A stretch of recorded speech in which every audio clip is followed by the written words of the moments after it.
आननशलाकया चक्षुरुन्मिलितं येन तस्मै श्रीगुरवे नमः। मुखं करोति वाचालं पङ्गुं लङ्घयति गिरिं यत्कृपातमं वन्दे श्रीगुरुं दीनतारिणम्। नामसृष्टं मनोऽपि शशिपुत्रमात्र स्वरूपं रूपं तस्याग्रजं रूपुरीं माथुरीं पुष्पवाटीं राधाकुण्डं गिरिवरमोहो राधिकामाधवासां प्राप्तजस्य प्रतिकृपया श्रीगुरुं तं नतोऽस्मि। जयति जयति देव कृष्ण चैतन्य चंद्र जयति जयति कीर्तिस्तस्य नित्या पवित्रा जयति जयति वृत्तस्तस्य विशेषमूर्ते जयति जयति नित्यं तस्य सर्वप्रियनाम। अजानुलम्बितभुजौ कनकावदातो संकीर्तनैकपितरो कमलायताक्षो विश्वम्भरो द्विजवरो जुगधर्मपालो वंदे जगत्प्रियकरो करुणावतारो। नमस्ते जगन्नाथसुताय च सभृत्याय सपुत्राय सकलत्राय ते नमः। नमो महावदन्नाय कृष्णप्रमोपदाय ते कृष्णाय कृष्ण चैतन्य नमः गौरतिशे नमो नमः। तप्तकांचन गौरांगी राधे वृंदावनेश्वरी वृषभानुसुते देवी तम नमामि हरिप्रिये। कृष्ण करुणा सिंधु दीनबंधु जगत्पते गोपेश गोपिकाकांत राधाकांत नमस्ते। जयतां शरतौ पंगुर्मम मन्दमतिर्गति मत्सर्वस्व पदाम्भोजो राधा मदनमो।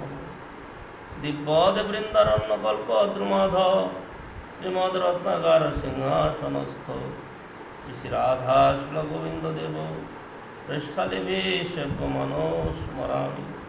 श्रीमान् रसरसरम्बि वंशीभट्टतटस्थित दर्शनवेणुशनैर्गोपी गोपीनाथ श्रीस्तनु। वृंदाय तुलसीदेव प्रियाय केशवस्य कृष्ण भक्ति प्रदे देवी सत्यवत्तये नमः। वाञ्छाकल्पतरुभ्यश्च कृपा सिन्धुभ्यो पतितानां पावनेभ्यो वैष्णवेभ्यो नमः। जय श्रीरूप श्री सनातन भट्ट रघुनाथ श्रीदेव गोपाल भट्ट दास रघुनाथ এই ছয় গোসাইর করি চরণ বন্দন যা হইতে বিঘ্ননাশ অভিষ্ট পূরণ। এই ছয় গোসাই দ্বার মুই তার দাস তা সবার পদে রেণু মোর পঞ্চদাস। তাদের চরণ সেবী ভক্ত শরণবাস জনমে জনমে হয় এই অভিলাষ। শ্রীকৃষ্ণ চৈতন্য প্রভু নিত্যানন্দ শ্রী অদ্বৈত গদাধর শ্রীবাসাদি শ্রী গৌর ভক্ত। হরে কৃষ্ণ কৃষ্ণ কৃষ্ণ হরে হরে হরে রাম রাম রাম হরে হরে। পরমারাধ্যতম শ্রী গুরুবর্গের শ্রীপাদ প্রার্থনা করে আমরা শ্রী চৈতন্য চরিতামৃতে মহাপুরীলা কথা শ্রবণ প্রার্থনা করে।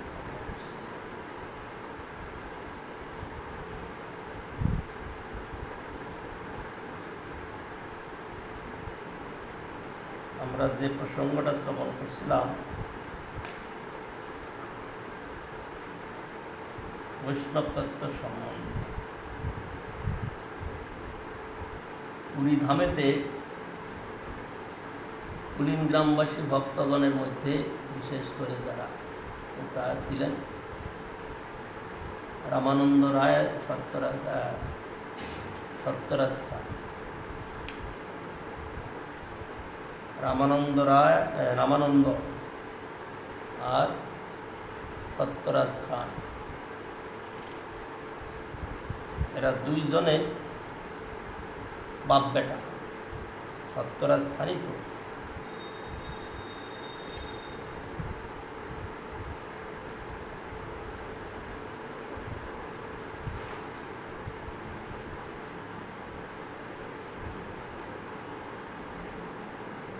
তো সেখানে তারা গৃহস্থ ভক্ত, তারা মহাপ্রভুর কাছে জানতে চাইছেন যে প্রভু আমাদের কর্তব্য কী। আমাদের কর্তব্য সাধনকে আমরা কি সাধন করব। মহাপ্রভু বলছিলেন, যার মুখে একবার কৃষ্ণ নাম শুনবে তার সেবা করবে। বলছিলেন, বৈষ্ণব সেবা কৃষ্ণ সেবা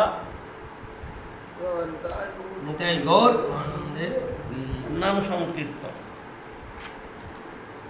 তো বলছে কৃষ্ণ সেবা নাম সংকীর্তন তো বোঝা যায়, কিন্তু বৈষ্ণব সেবা করবো কি করে? কারণ বৈষ্ণব সেবা করবে, বৈষ্ণব চিনতে হবে, তো না চিনতে বৈষ্ণব সেবা দিতে হবে। তো মহাপ্রভু বলেছিলেন, প্রভু কহে, যার মুখে শুনি একবার কৃষ্ণ নাম সেই পূজ্য শ্রেষ্ঠ সভাকার। এক কৃষ্ণ নাম করে সর্বপাপ ক্ষয়, নববিধা ভক্তিপূর্ণ নাম হইতে হয়। এই যে একটা নাম, এই নামের সঙ্গে কি আর যে সাধারণ যারা নাম গ্রহণ করেন, বৈষ্ণব হোক, ভক্ত হোক বা সাধারণ লোক হোক, সেই নামের সঙ্গে কি তুলনা হয়?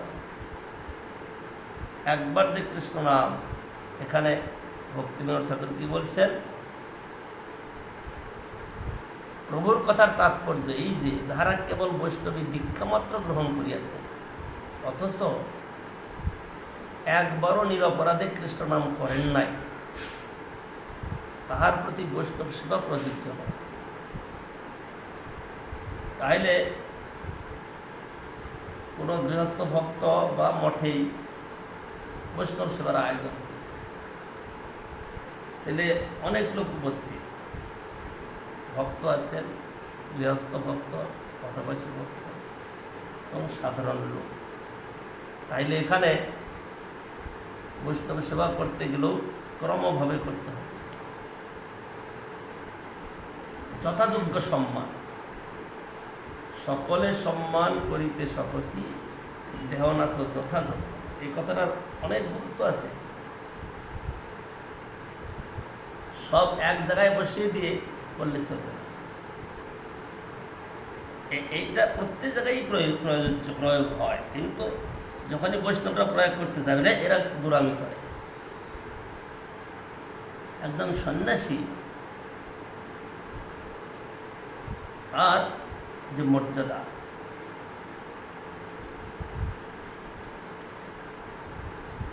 তার মর্যাদার সঙ্গে মিল যদি না হয়, তাইলে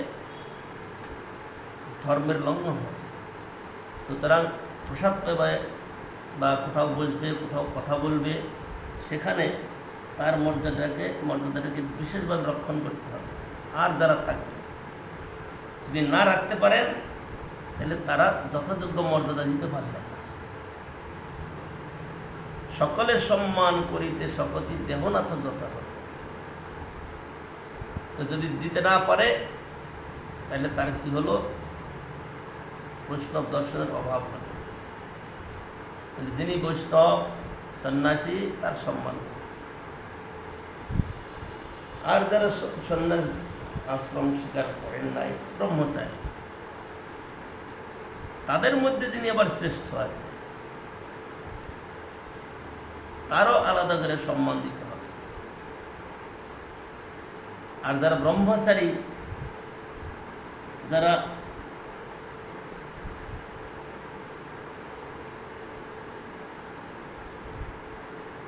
হরিনাম সংকীর্তন করছেন বা বৈষ্ণবী দীক্ষা মন্ত্র আদি গ্রহণ করেছেন, আছেন অনেক, তাদের জন্য সম্মান আলাদা। এটা হলো বৈষ্ণব সেবার সঙ্গে, বৈষ্ণব সম্মানের সঙ্গে। আর যারা সাধারণ অতিথি, তাদের প্রতি বৈষ্ণব সেবা প্রযোজ্য নয়। তাহলে তারা আসছে, তারা কি, তাদেরকে কিভাবে সম্মান করা হবে? তারা অতিথি, কিন্তু বৈষ্ণবের জন্য বিশেষ মর্যাদা রক্ষণ করতে হবে। এই কথাটা সর্বত্রই প্রযোজ্য, কিন্তু আশ্রম মহারাজ সবসময় এটা বলতেন, দেখো, হরি, গুরু, বৈষ্ণব, এই তিনজনের আসন যেন সুরক্ষিত থাকে, এদের মর্যাদার লঙ্ঘন না হয়।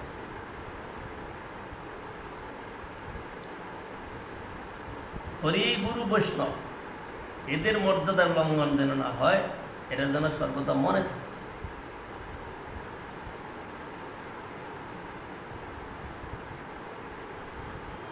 মর্যাদাটা কিভাবে দিত? অপ্রাকৃত দর্শনে। এরা প্রাকৃত নয়, অপ্রাকৃত চিন্ময় দর্শনে তাদের সঙ্গে ব্যবহার করতে হবে। যদি তা না হয় তাহলে বৈষ্ণবের মর্যাদা সুষ্ঠুভাবে না হওয়ার জন্য সেখানে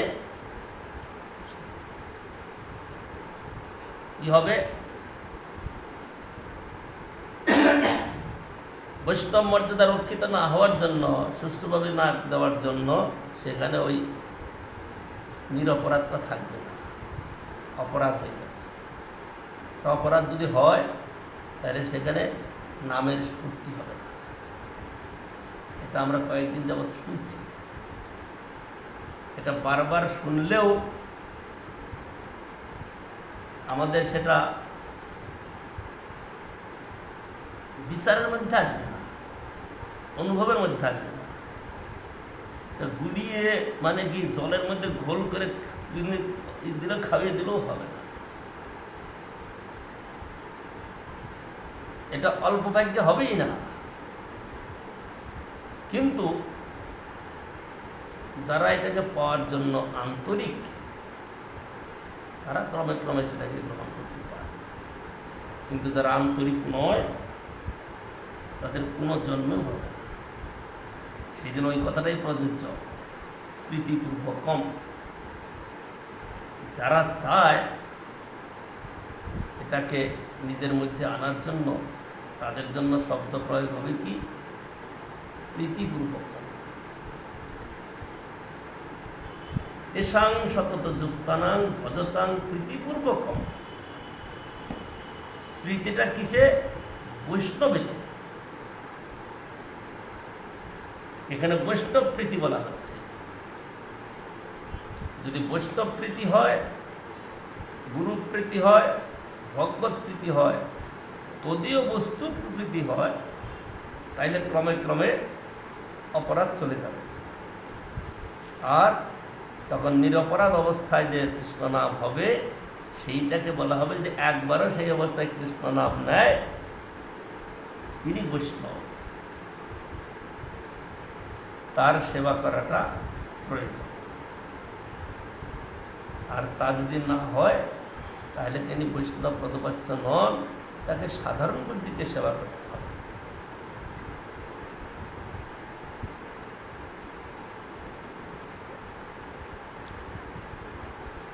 কুলীন গ্রামবাসী পূর্ববৎ কইল নিবেদন, প্রভু আজ্ঞা কর আমার কর্তব্য সাধন। প্রভু কহে বৈষ্ণব সেবা নাম সংকীর্তন, দুই কর শীঘ্রভাবে শ্রীকৃষ্ণ চরণ। এখানে কৃষ্ণ সেবার কথা বলেন। বৈষ্ণব সেবার নাম সংকীর্তন, দুই কর শীঘ্রভাবে শ্রীকৃষ্ণ চরণ। দেহ কহে কে বৈষ্ণব গীতার লক্ষণ, তবে আসি কহে প্রভু জানি তার মন। কৃষ্ণ নাম নিরন্তর যাহার বদনে, সেই বৈষ্ণব শ্রেষ্ঠ ভজ তাহার চরণে।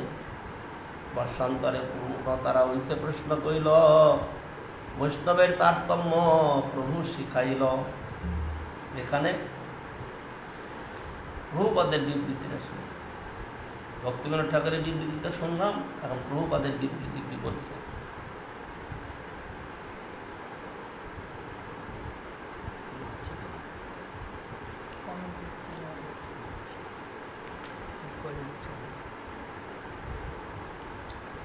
যে বৈষ্ণবের মুখে নিরন্তর শ্রীকৃষ্ণ নাম উচ্চারিত হয়, তাহাকে কোমল শ্রদ্ধ সক্রিয় কৃষ্ণ নাম উচ্চারণকারী কনিষ্ঠ বৈষ্ণব অপেক্ষা শ্রেষ্ঠ, অর্থাৎ মধ্যম ভাগবত বলিয়া জানিবে, তাহার চরণ ভজন করি।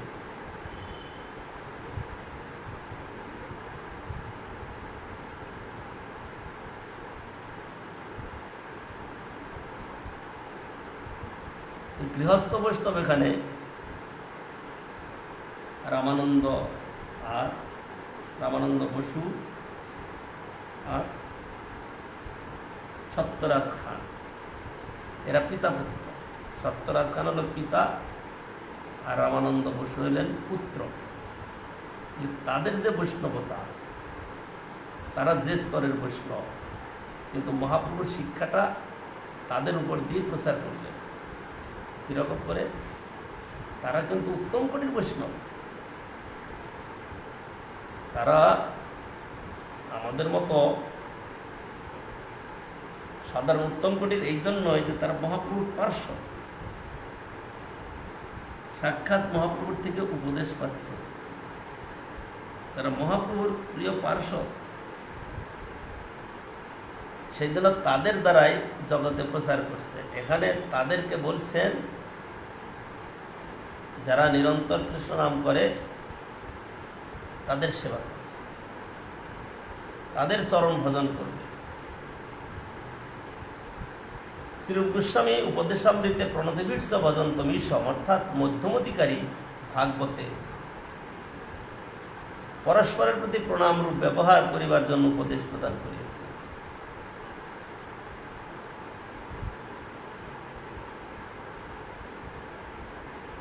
তিন স্তরের বৈষ্ণবের কথা বলেছেন, একদম কনিষ্ঠ, মধ্যম ও উত্তম। তাহলে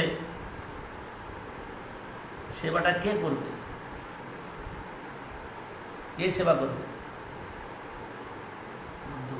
হ্যাঁ,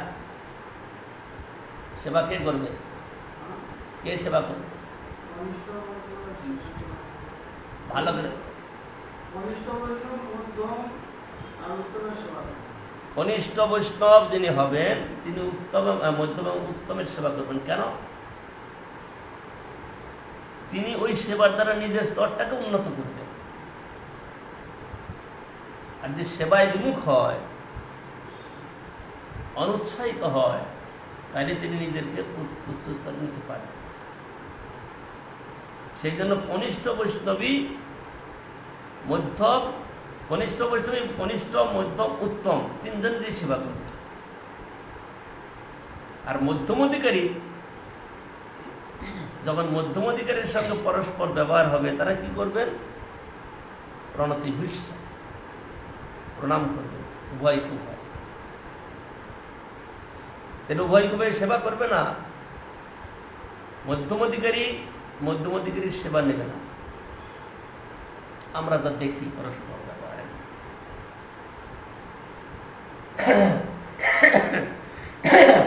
কনিষ্ঠ অধিকারী যদি একজন সেবা করে তা ঠিক আছে, প্রস্তুত করো, কিন্তু অন্য কেউ যদি একটু উচ্চস্তরে বসে আরে আপনি করবেন, আপনি করলে আমার অপরাধ হবে, বলে না কেন? বলে আমি তো বৈষ্ণব হয়ে গেলাম, তাহলে সকলের থেকে তো সেবা নিতে পারি, কিন্তু যদি আমি সেই মর্যাদাটা রক্ষা না করি তাহলে কিন্তু এখানে অপরাধের সম্ভাবনা আছে। আমি যে স্তরে, সেই স্তরের ব্যক্তির থেকে যদি আমি সেবা নিতে চাই তাহলে অপরাধ। যদি আমি নিজেকে মনে করি যে আমি একটু উপরে উঠেছি, তাইলে আমি নিচের যারা আছে তাদের থেকে সেবা নিতে পারি। কিন্তু এখানে গুরু বৈষ্ণবগণ আমাদের কি বলে দিয়েছেন? আমি তো বৈষ্ণব এ বুদ্ধি হইলে অমানি না হব। আমি বৈষ্ণব, আমি ওনার থেকে সেবা নিতে পারি, তো কি দোষ আছে? আমি এখন একটু একটু অধিকারী বৈষ্ণব হয়েছি, তাই এই সেবাটা করলে। এক জায়গায় গিয়েছিলাম,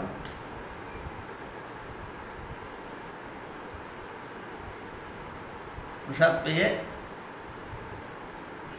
থালা রেখে চলে যেতেন। আমি প্রশ্ন করলাম যে এরকম করেন কেন? এরকম উচিত হয়নি, আপনি নিজের সেবাটা নিজে করবেন। বলে ওদের না শিখালে শিখবে কি করে?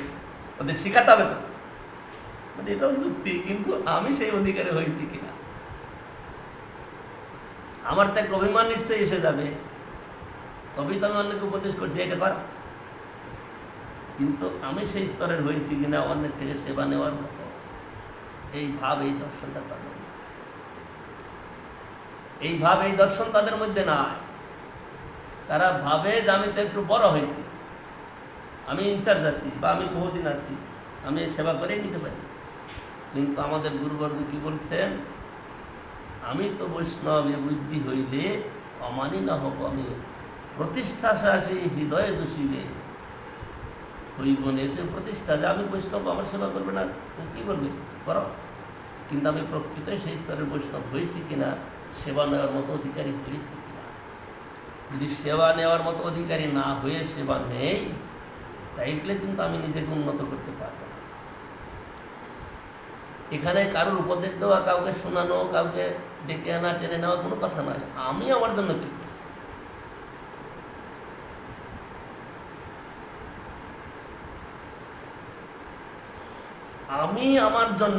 আমি আমার জন্য কি করছি, এই স্থানটা হলো সে। আমি গুরু বৈষ্ণবগণের কাছে এসেছি তাদের সেবা করব।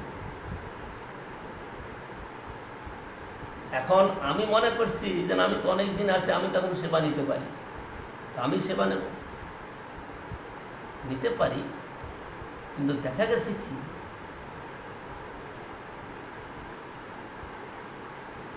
বড় বড় বৈষ্ণবগণও তারা নিজেদের জীবনযাত্রার জন্য অন্য কারোর থেকে সেবা গ্রহণ করেন না।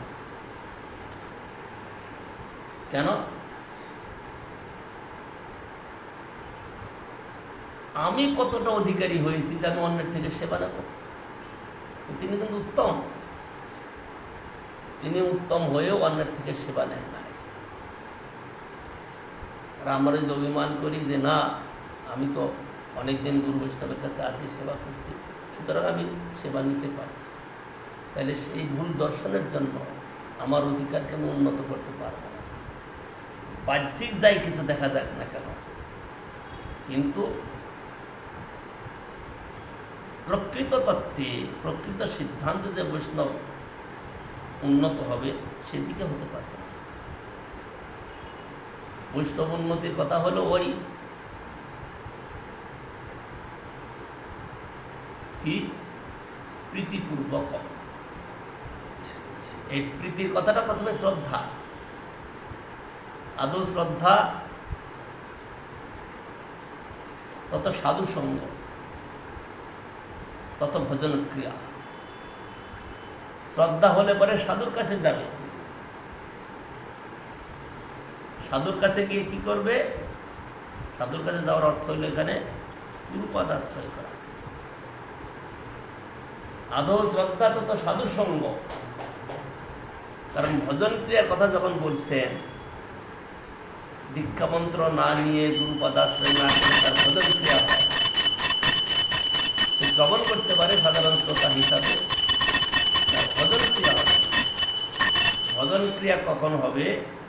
যিনি গুরুপদ আশ্রয় করে, গুরুদেবের আদেশ উপদেশ পালন করে, শাস্ত্রীয় নির্দেশ পালন করে যখন চলছেন, তখন তাকে বলতে হবে যে তিনি যা করছেন সেগুলো হচ্ছে ভজন ক্রিয়া। আর গুরুপদাশ্রয় না করে অনেকে উৎসাহী আছে, অনেক কিছু করে না? মঠ মন্দিরে এসে গুরু বৈষ্ণবের কাছে অর্থ আদি দেয়, প্রণাম আদি করে, মন্দিরের অনেক সেবা পূজা অনেক কিছু করে, কিন্তু সেটাকে তার ভজন ক্রিয়া বলা যাবে না। সেটা তার কি হবে? কি হবে? স্বীকৃতি হবে। ভজন ক্রিয়াটা কিন্তু স্বীকৃতি নয়, ভজন ক্রিয়াটা কি? প্রীতি। এই প্রীতির স্তর উন্নত হচ্ছে। আদৌ শ্রদ্ধা, শ্রদ্ধাটা কিন্তু প্রীতির কথা নয়। শ্রদ্ধার পরে যখন সাধু সঙ্গ হবে, গুরুপদাশ্রয় হবে, এই প্রীতির স্তর হতে থাকবে। তারপরে আরেকটু উপরের স্তরে যখন যাবে, অনর্থ নিবৃত্তি হবে। প্রীতির স্তর একটা, যত প্রীতি বাড়বে তত অনর্থ দূরে চলে যাবে। অনর্থ কি জিনিস? অনর্থ আমরা বুঝতে পারবো কি করে? অনর্থ, অনর্থ শব্দের দ্বারা আমরা কি বুঝতে পারব? বলো তো দেখি, অনর্থ শব্দের দ্বারা আমরা কি বুঝতে পারি? বলো, একজন একজন বলো। হ্যাঁ,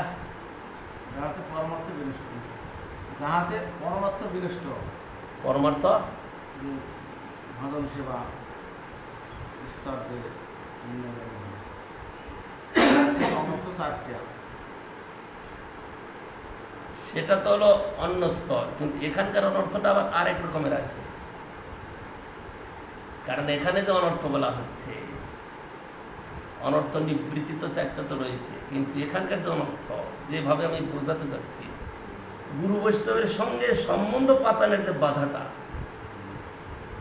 সেই অনর্থটা আমাদেরকে বাধা। এই যে প্রীতির সম্বন্ধটা বাড়ছে, অনর্থ নিবৃত্তি হচ্ছে। তো যতই প্রীতি বাড়তে থাকবে, অনর্থগুলো ক্রমে ক্রমে কমতে থাকবে। আর প্রীতি যদি গুরু বৈষ্ণবে না বাড়ে, ভগবানেতে না বাড়ে, তাহলে কিন্তু অনর্থ যাবে না। মানে বোঝাতে চাচ্ছি কি, শ্রদ্ধাটা যে রয়েছে, শ্রদ্ধার ভূমিকাটা উন্নত হচ্ছে।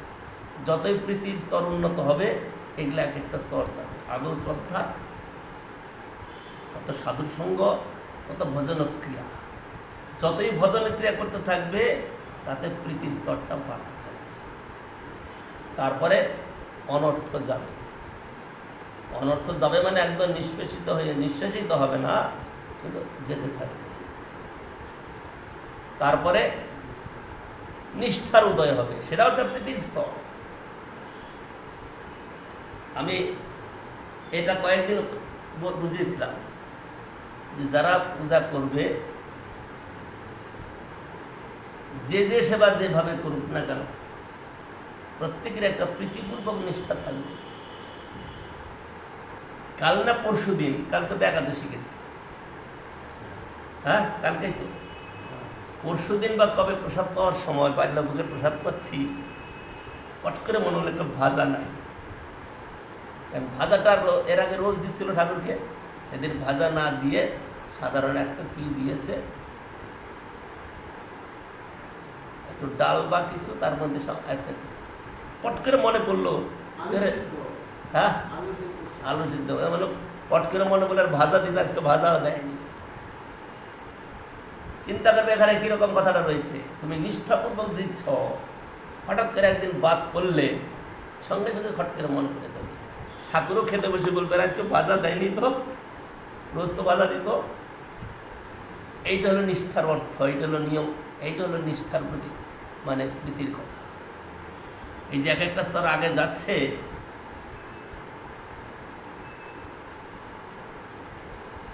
হয়তো আমাকে তোমরা পছন্দ করবে না বা করো না। কয়েকবার আমি একথাটা শুনিয়েছি, বুঝিয়েছি।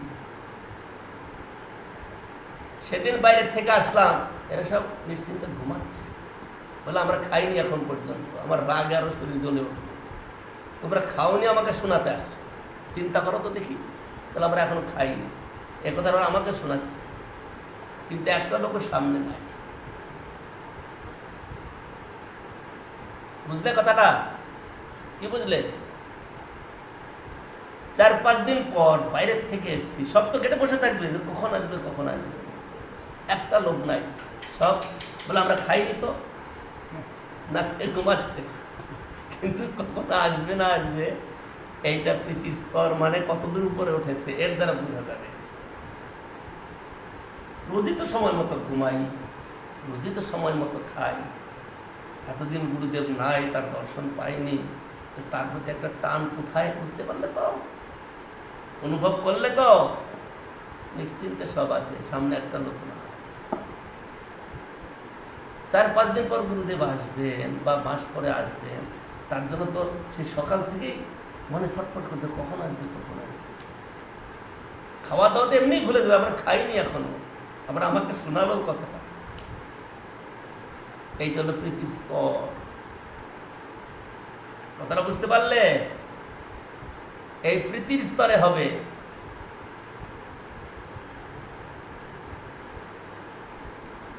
গুরুদেবের আবির্ভাব তিথি। অন্যান্য বৈষ্ণবের বা শ্রেষ্ঠ গুরুবর্গের কোনো আবির্ভাব তিরোভাব তিথি। সেদিন বিশেষ করে বলে দেওয়া হয় যে কালকে প্রসাদ হবে না। তো প্রসাদ হবে না বলে দেওয়ার কথা কেন? গুরুদেবের আবির্ভাব তিথি বা গুরুবর্গের কারো প্রভুপাদের আবির্ভাব তিথি, বা সেদিন তো ভোজন করার অবকাশ নাই, কারণ তাদের চিন্তায় তো আমরা ব্যস্ত থাকবো, সেবার মধ্যে থাকবো। সুতরাং যতক্ষণ অঞ্জলি না হচ্ছে ভজনের কোনো চিন্তা নেই। কোথাও কোথাও ব্যবস্থা আছে কি একবেলা উপবাস, বলে একবেলা, কি মানে হয় একবেলার উপবাসের কোনো কথা নয়। সিদ্ধান্তটা এই যে তাকে আমি কতটা ভালোবাসি, সেই ভালোবাসার খাতিরে খাবার কথা মনে নাই, তার সেবায় তার চিন্তায় নিয়ে ব্যস্ত, অর্থ হবে এইটা। কিন্তু বিধান দিয়ে বলা হবে কাল রান্না হবে না, কাল মানে কাল কারোর প্রসাদের ব্যবস্থা নাই, এইরকম নয়। এটা হলো প্রীতিপূর্বক। কথাটা বুঝতে পারলে? সেবায় ব্যস্ত থাকলে ক্ষুধা লাগে না। হ্যাঁ, সেবায় ব্যস্ত থাকলে ক্ষুধা লাগে না।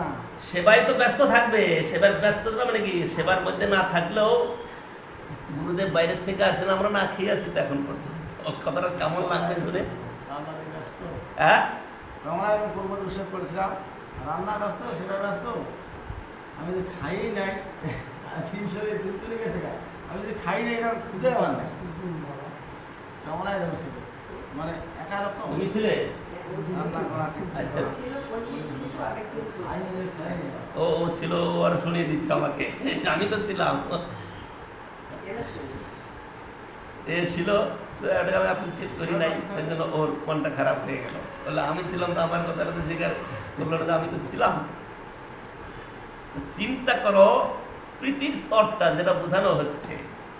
প্রথম শ্রদ্ধা, শ্রদ্ধা মানে গুরু বৈষ্ণবদের কাছে যাওয়ার ইচ্ছা, তাদের প্রতি একটুখানি নম্রতা, তাদেরকে প্রণাম করার ইচ্ছা, তাদের কাছে একটু কথা শোনার ইচ্ছা, এটা হলো শ্রদ্ধা। বৈষ্ণবদের দেখতে ভালো লাগে, এটা হলো শ্রদ্ধা। তারপরে যখনই ভালো লাগলো তাদের কাছে একটু কথা শুনে গুরুদেবের কাছে যাওয়া, সাধু সঙ্গ। এখানে সাধু সঙ্গটা বোঝানো হচ্ছে কি গুরুপাদ আশ্রয়। এখানে সাধু সঙ্গ মানে কথা শুনছি এরকম কথা তো হাজার লোকে শুনতে পারে। এখানে সাধু সঙ্গের তাৎপর্য হবে কি, যে সাধু আমাকে গুরুদেবের কাছে পৌঁছে দিয়েছেন, আমি তার আশ্রয় নিয়ে তারপর তো ভজন ক্রিয়া আসবে। ভজন ক্রিয়াটাতে এমনি থাকবে না, গুরুপাদ আশ্রয় করে নাই সাধারণ লোক শ্রোতা, তার কিন্তু ভজন ক্রিয়া হবে না। ভজন ক্রিয়াটা কার হবে? যিনি গুরুপাদ আশ্রয় করে নিষ্ঠাপূর্বক আদরপূর্বক সেবা করেন, তার ভজন ক্রিয়া। এইরকম ভজন ক্রিয়া চলতে থাকলে অনর্থ নিবৃত্তি, অনর্থ নিবৃত্তি যে চারটার কথা বলা হয়েছে সেটা তো আছে, কিন্তু এখানে আরেকটা আমি যোগ করে দিলাম কি, গুরু বৈষ্ণবদের সঙ্গে ব্যবহার করার যে বাধা, সেটা ক্রমে দূর হতে থাকে। এই বাধা দূর হলেই নিষ্ঠার উদয় হবে।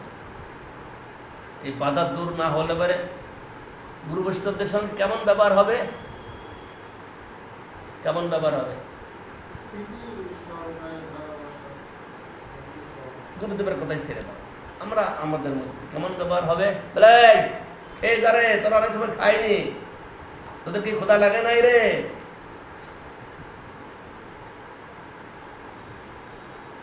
এটা বৈষ্ণব ব্যবহার করো না। প্রভু এখন পর্যন্ত আপনি প্রসাদ পাননি, আসুন আসুন প্রসাদ পেয়ে নিন, এই জন্য বৈষ্ণব কথা। যেটা না হয় তাহলে পরে কিন্তু স্তরের উন্নত হবে না। আমরা 1000 বছর কাটিয়ে দিলেও কিন্তু হবে না, কারণ বৈষ্ণব দর্শনের অভাব পড়ে গেল। যে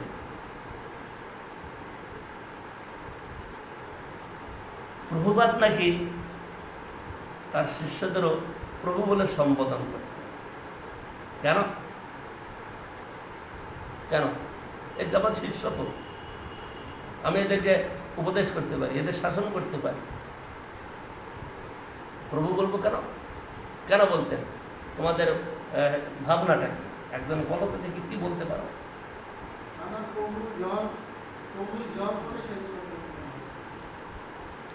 বলো দেখি, কে কিভাবে বুঝাতে পারো? একটু শিক্ষা দেওয়ার জন্য, যাতে ওনারা সবাইকে করে। এটা একটা স্তর, কিন্তু তা নয় শুধু, এর মধ্যে গভীর তাৎপর্য আছে। ও যে কথাটা বললো তারই একটু আরো উচ্চতর পর্যায়ে যাবে, যে এরা সকলেই তো আমার প্রভুর জন। আমি কত বড় হয়ে গেলাম যে আমার প্রভুর জনদের প্রতি আমি মানে তার উপরে আমি শাসনদণ্ড চালাবো? আমি চালাতে পারি না।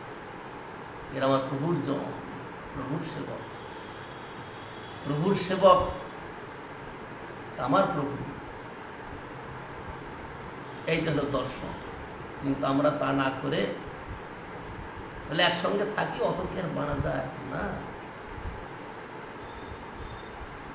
একসঙ্গে থাকি বলে আরো মানতে হবে, যাতে কোথাও ভুল না হয়ে যায়। কি মিথ্যা কথা বলছি? ভুল হয়ে গেলে হবে কি, সময় কেটে যাবে, কিন্তু ওইটা আনতে হবে। আমি তো বৈষ্ণবের বুদ্ধি হইলে অমানি না হব। প্রথম থেকে আমাদের ছিল নেই, খালি হান হান কাট কাট মার মার একটা কথা বলছে, হ্যাঁ এইরকম করে করে তো আমার সময় যদি বৈষ্ণব দর্শন আমরা আনতে না পারি, বৈষ্ণব এই জন্য আমাকে অনেকে পছন্দ করতে পারে না। এই যে আমাদের প্রভু বুঝাচ্ছেন তো, গোরাচার প্রভু আসছেন, এনার সে বয়সে কত বড় হবে? তিনি নাকে বলছেন আপনি আপনি, ইনি বলছেন তাকে তুমি আমি। আমার মানে রাগ তো আমি সহ্য করতে পারি না, যেটা নয় সেটা ব্যবহার যদি হয় আমার রাগ হয়ে যায়। ধমক তো জোর করেই দিলাম, তাও নাকি সামলায় না, তাহলে করবোটা কি? যদি না সামলাতে পারে তাহলে বৈষ্ণবতের যে স্তরটা আমি যে প্রীতিপূর্বক করছি, প্রীতিটা বাড়বে না। রাধারানী কিন্তু শ্রদ্ধাই করেন, রাধারানী অন্য কিছু করেন না, তিনি সর্বশ্রেষ্ঠা সেবিকা কৃষ্ণের, কিন্তু শ্রদ্ধা, শ্রদ্ধাটা গাঢ় হতে হতে হতে হতে প্রেম, প্রেমের পরে আরো অনেক স্তর গেছে, কিন্তু সেটা কিন্তু শ্রদ্ধাই। বুঝতে পারলে কথাটা? সেটা কিন্তু শ্রদ্ধাই, শ্রদ্ধা ছাড়া আর কিছু নয়। কিন্তু শ্রদ্ধাটা যখন গাঢ় হয়েছে ওই স্তরে পৌঁছেছে। সেই জন্য আমরা যে করছি সাধন ভজন, তার মধ্যে ওই প্রীতি যোগটা যেন থাকে, শ্রদ্ধাটাকে গাঢ় করার জন্য, শ্রদ্ধাটাকে গাঢ় করার জন্য ওই প্রীতি যোগটা থাকে যেন। তারপরে কি গেল? নিষ্ঠা, তারপরে হবে রুচি, তারপরে হবে আসক্তি, তারপরে হবে ভাব, কিন্তু সবই শ্রদ্ধা। কিন্তু শ্রদ্ধা হলেও, শ্রদ্ধা মানে কি?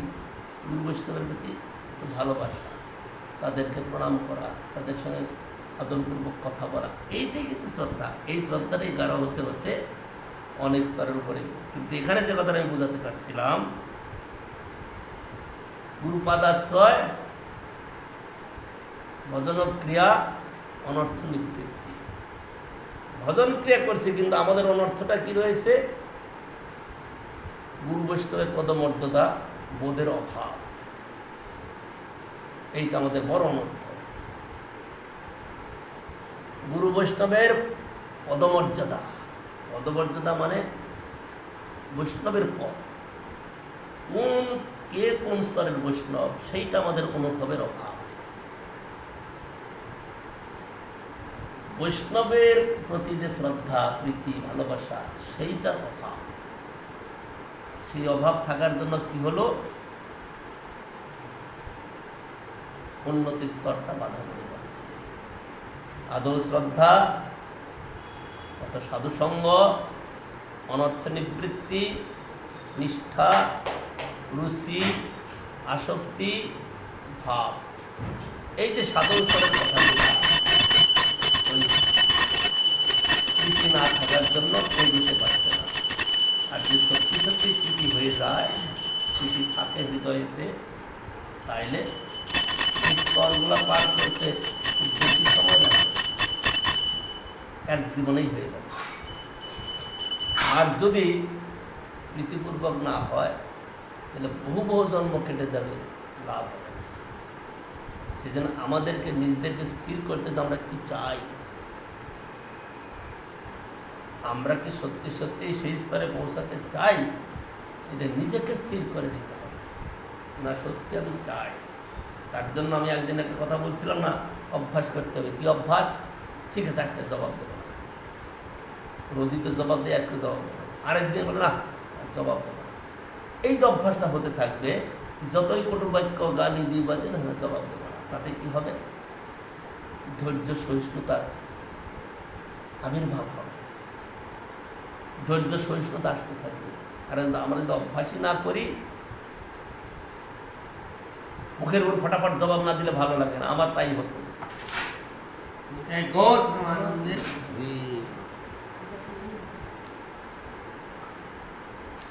কিন্তু ঈশ্বর ইচ্ছায়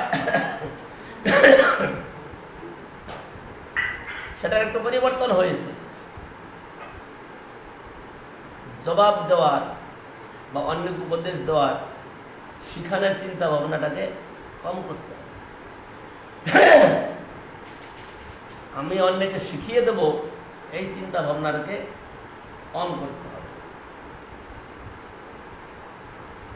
যদি আমাদের উপরে যিনি আছেন তিনি যদি কম করে দেন তাহলে আমাদের দুর্ভাগ্য। কারণ তার শাসনটা উপদেশে যদি আমরা না পাই তাহলে আমরা কিছু শিখতে পারবো। কিন্তু তিনি যদি নিজেকে গুটিয়ে নেন, গোপন করে নেন, তাহলে আমাদের এর সে দুর্ভাগ্যের কথা কিছু আসতে পারে না। শিখবো কোথায়? ওই যে রানাঘাটের ভক্তটা পরিক্রমা করছিল, তোমরা দেখেছো তো? মালা মন্দিরে মন্দিরে দেবে, হাতে নিয়ে মালাটা করাচ্ছে। চট করে তো আমি বুঝতে পারলাম যে তো জানে না লোক।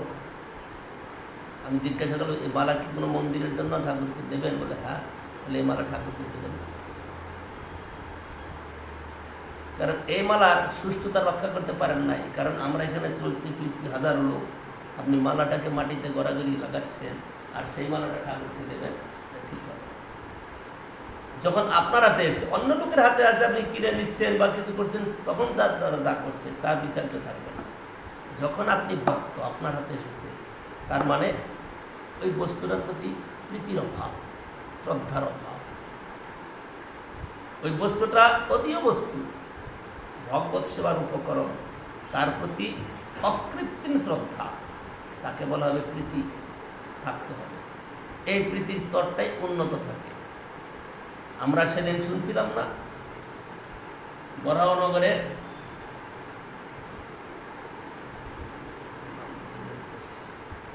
ওই ঝালি সাজিয়ে নিয়ে যায় রাঘব পণ্ডিত। রাঘব পণ্ডিত তিনি ঠাকুরকে ওই নিষ্ঠা নিয়মপূর্বক যেটা করবে সেটা করতে হবে, নাইলে পরে ওই যেদিন খেতে বসবে, আর আজকে তো এটা আসে নাই, যেটা কেমন পট করে আমার মনে পড়ে গেল।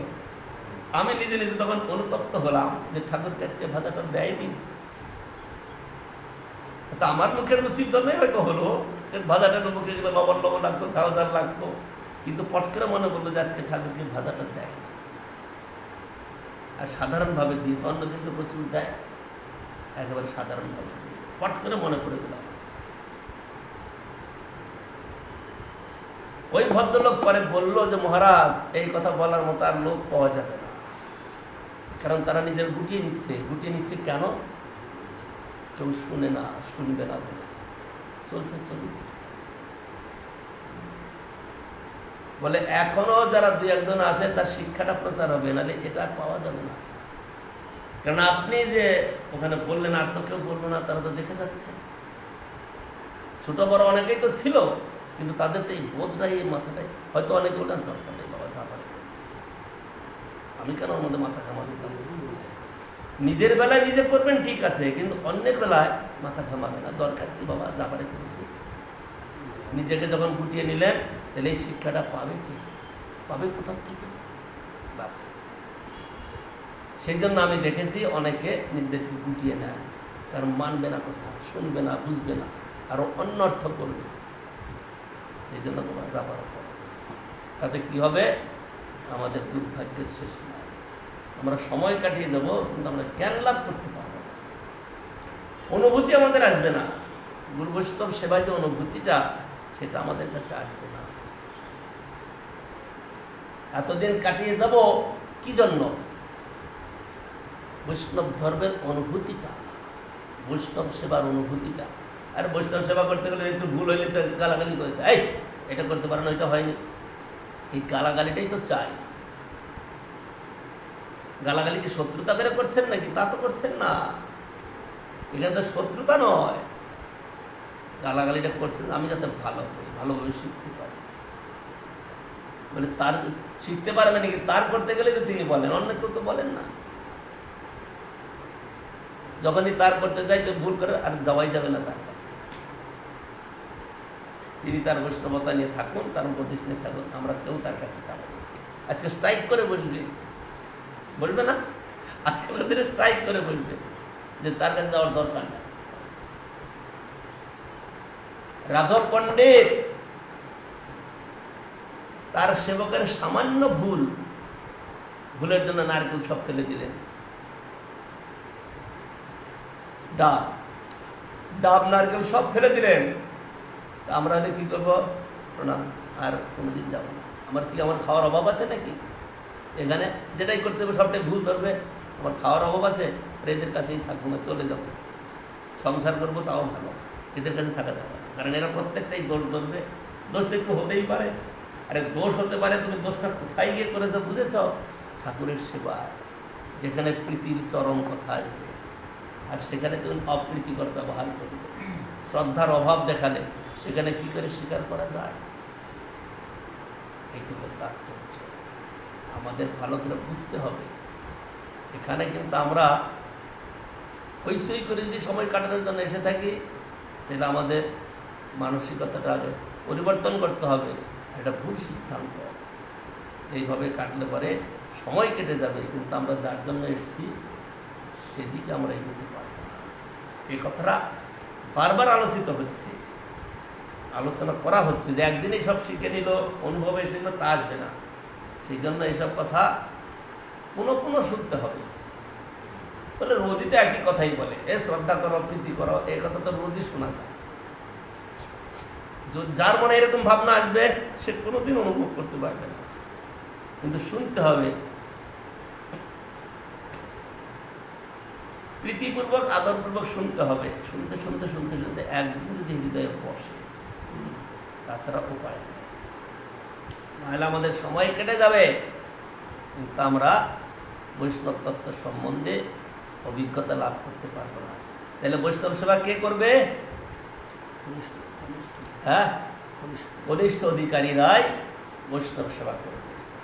কিন্তু যিনি মধ্যম অধিকারীতে গিয়েছেন তারও সেবা করার অধিকার আছে। তিনি কার সেবা করবেন? উত্তম অধিকারীর সেবা করবেন। কেন কেন করবেন? কনিষ্ঠ অধিকারী কেন সেবা করে? উচ্চ স্তরে যাওয়ার জন্য। কনিষ্ঠ অধিকারীরা সেবা করছেন কেন? তাদের থেকে উপদেশ জ্ঞান লাভ করে যেন আমরা নিজেদের অধিকার উন্নত করতে পারি। সেজন্য মধ্যম অধিকারীর বড় কঠিন ফাংশন। মধ্যম অধিকারী উপদেশ দিয়ে নিজেকে উপরে আনবে আর নিজেকে উপরে দেবে, এটা তার দুটো কাজ। কনিষ্ঠ অধিকারীর একটা কাজ শুধু, উত্তম অধিকারীর কোনো কাজ নাই, কিন্তু নির্বিকার। কে ভজন করলো না করলো, তিনি তো সর্বত্র দেখেন সকলে ভজন করে।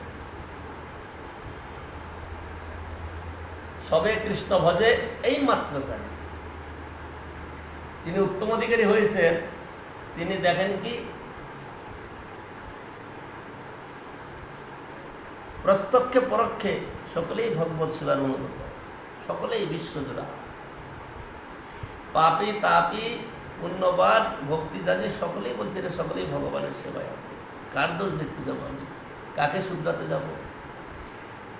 কিন্তু মধ্যম অধিকারী কনিষ্ঠ অধিকারীর দোষ দেখে তাকে শুধরানোর চেষ্টা করে, তাকে উপরের স্তরে উঠান, আর নিজেকে উত্তম অধিকারীর সঙ্গ করে তাদের সেবা করে নিজেকে উপরে নিতে চান।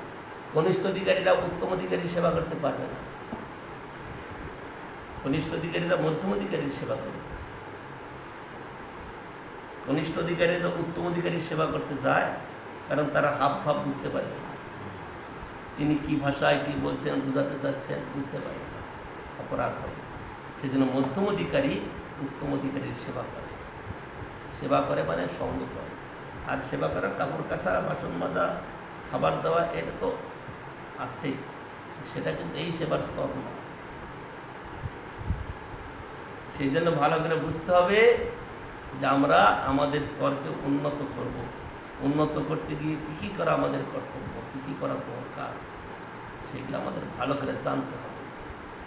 আর যদি হই হই রই রই করে সময় কাটিয়ে যেতে চাই তো ভালো কথা, কিন্তু কে কাকে কী বলবে?